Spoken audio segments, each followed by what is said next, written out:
Welcome to Reddit Echoes, where everyday real-life stories are shared with complete honesty, depth, and emotion. Every week I bring you true stories from all around the world, capturing the full range of human experiences from moments of happiness, pain, and surprise to controversial and unbelievable situations. Here there are no fanciful tales or fiction, only real life, real people, and real stories, where sometimes you might even see a reflection of yourself. Join me to listen, feel, and share, so we can realize that no matter how tough life gets, we are never alone. Story 1. I'm Nam, a deaf teen, and how a substitute teacher stole my hearing device, turning my days into a nightmare. Hello everyone, my name is Nam. I'm 17 years old. I was born deaf and have lived in my own world where sound never fully reaches me. Everyone in my family hears just fine except me. I rely on a cochlear implant to hear sounds. At home, we use sign language to communicate, but outside, especially at school, I try my best to speak and use my hearing device to keep up. Everything started on a normal school day. No special classes, just sitting at my desk waiting for assignments. Our regular teacher was absent, and a substitute named Karen took over. I didn't think much, just wore my beanie to keep warm because it was cold. The beanie covered the transmitter part of my implant, but the part behind my ear was still clearly visible. The substitute teacher didn't know about me or my device. As soon as she entered, she noticed and immediately told me to take off my hat because it blocked the device. I tried to explain it wasn't just some music player, it was essential for me to hear her and my classmates. I even took off my hat so she could see, but she didn't believe me and looked skeptical. It didn't stop there. She tried to grab my hearing device and remove it. In that moment, I felt terrified and angry. I pushed her hand away and firmly told her she had no right to touch it. I thought it would end there, but surprisingly, she secretly took it off when I wasn't paying attention. I stood up and shouted, demanding she return my device. I warned I'd report her misconduct to the principal. During the struggle, she called the principal and I was suspended for violent behavior toward school staff. I couldn't understand I was being treated unfairly and deprived of the one thing that helps me hear life. My dad was furious. He said he'd report the incident to the school board and demanded serious action against that teacher.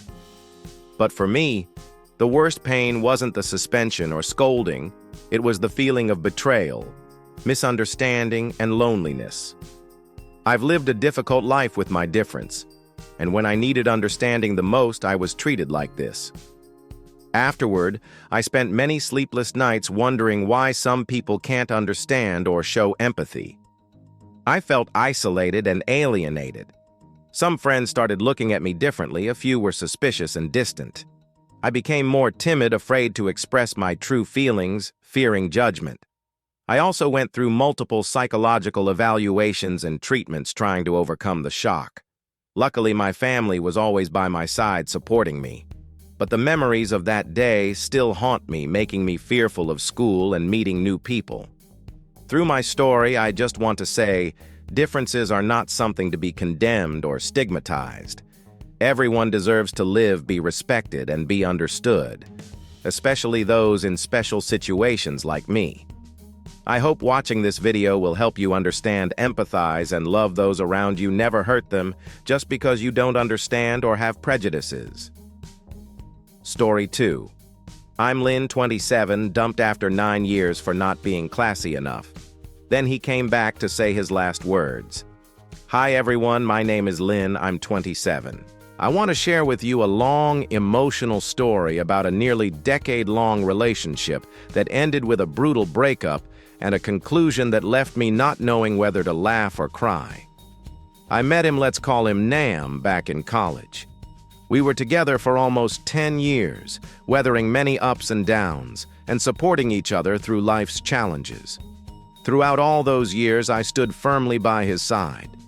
When he first started university, his parents disapproved of his major and even cut ties with him for nearly 3 years. During that time, I juggled 2 part-time jobs while studying just to support him financially and let him focus on his studies. I thought it was normal, the responsibility of true love. Despite hardships, I promised myself I wouldn't give up because I truly loved him. Eventually, his parents softened and resumed financial support, and we moved into a new apartment together.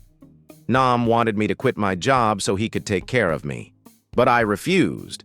I wanted to stay independent and financially self-reliant, not dependent on him. Things seemed perfect then. He spoiled me endlessly. But over the past year, things started to change. I felt him drifting away, paying more attention to new friends than to me. Sometimes he ignored me completely, showing no care or concern. I was sad but kept quiet, thinking he might be dealing with pressures or problems. Then in December last year, he suddenly flipped 180 degrees. He became attentive and affectionate, like he wanted to make up for everything. He planned a special Christmas for me, cooked my favorite meals, decorated the house beautifully. I was touched and thought he'd realized his mistakes and wanted to reconcile. On New Year's Eve, he prepared a wonderful dinner and spoke romantically, calling me his first love, the only one who had stood by him since school. I waited every second expecting a proposal because everything felt perfect. But no, what came next felt like a kick to the heart. He broke up with me, said I wasn't the woman he wanted to marry or the mother of his children, called me an ex, a role fulfilled no longer valuable, called me a gold digger as if I'd only used him for 9 years. I couldn't believe what I was hearing. He said he wanted someone classier, someone on his level, and that I didn't meet those standards. His words were cold, cruel, and he told me to move out within 30 days. I was paralyzed. No tears, no anger, just sitting silently ordering cardboard boxes, packing. The next day, after he left for work, I left the apartment, called my boss to request a transfer or leave, but no suitable position. I called every friend and relative who didn't know him to ask for shelter. Finally, a cousin let me stay with her, saving me from homelessness. During those 4 days of packing and moving, I didn't see or speak to him once. I blocked his number, changed my email, cut off all contact with him and his friends. I couldn't believe I had given nearly a lifetime to someone like that. At my cousin's house, I cried endlessly. I felt worthless, like garbage thrown away. His words echoed in my mind, blaming myself and wondering what I did wrong. Thankfully, my cousin called my mother, friends, and family for an emotional intervention. Without them, I don't know how I would have survived that first month. I thought I was out of his life, but a few days before my birthday, he sent flowers to my workplace with a handwritten card. He also showed up at my house a few times, but my mother firmly sent him away. In the card, he said he hadn't stopped thinking about me these months, especially how things ended.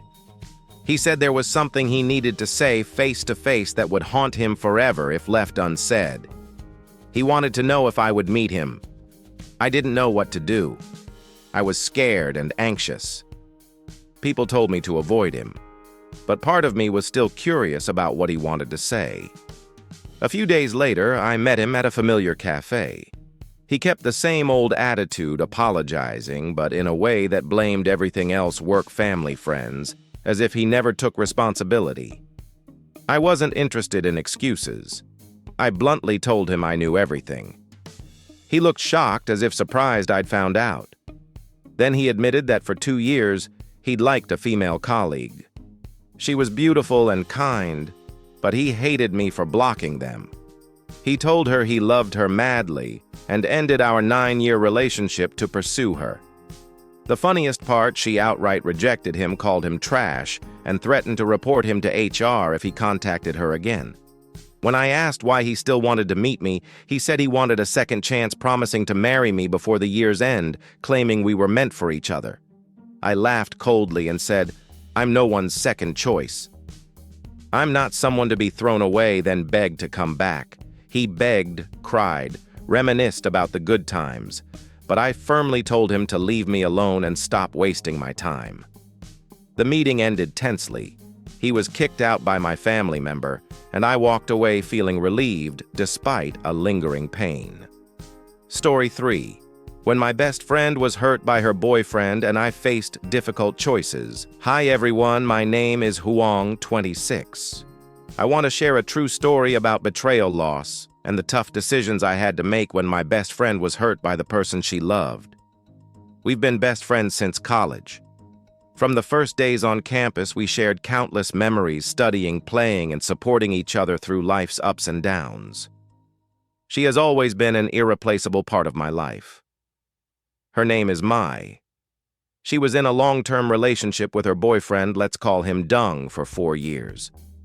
At first they were happy and deeply in love, admired by everyone. Dung seemed like the perfect gentleman and an ideal boyfriend.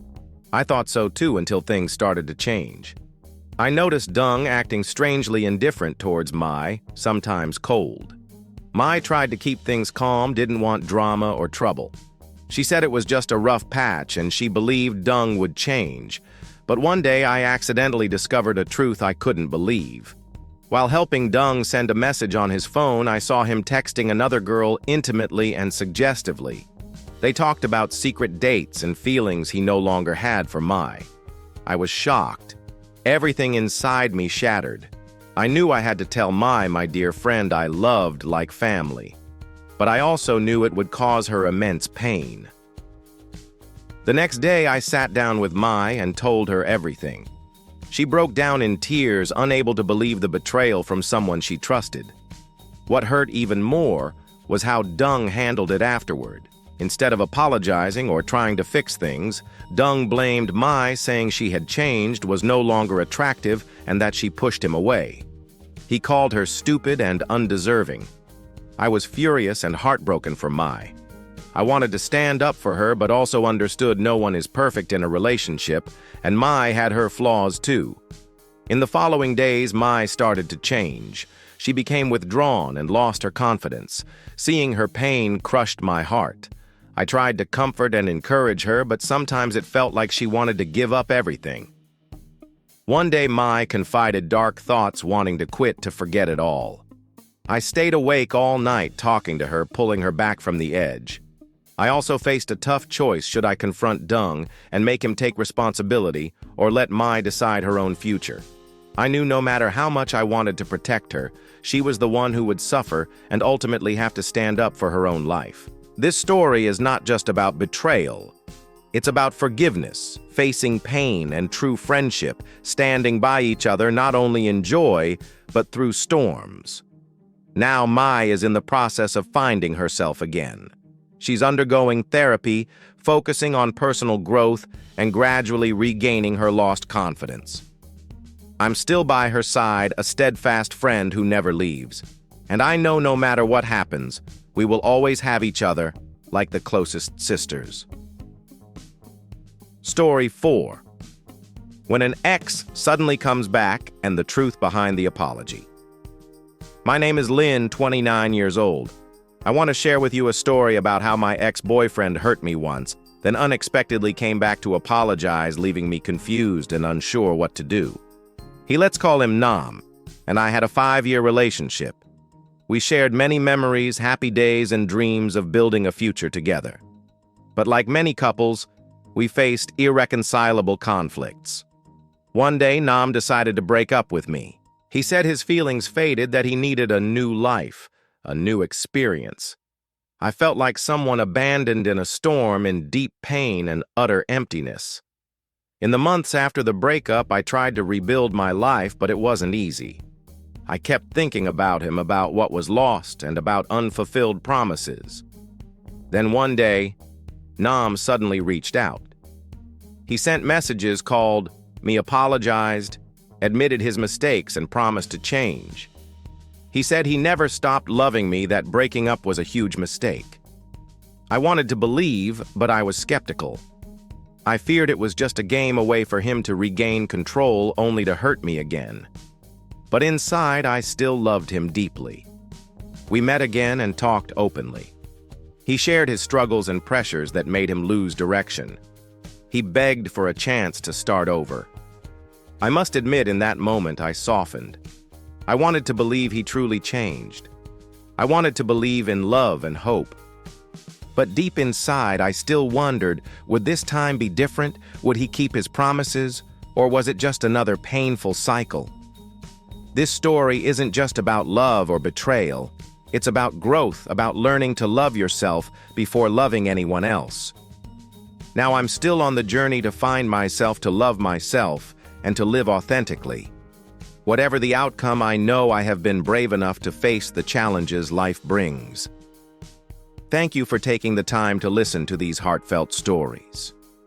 Each story is a journey, a lesson, a part of life that any of us may have experienced or will experience. I hope that through these stories, you not only find entertainment, but also empathy, connection, and the strength to keep moving forward on your own path.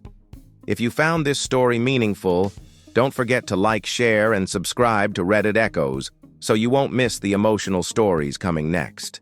And if you have a story to share or your own thoughts, please leave a comment below. I'd love to hear from you. Remember, no matter how stormy life gets, faith and hope are always the guiding light.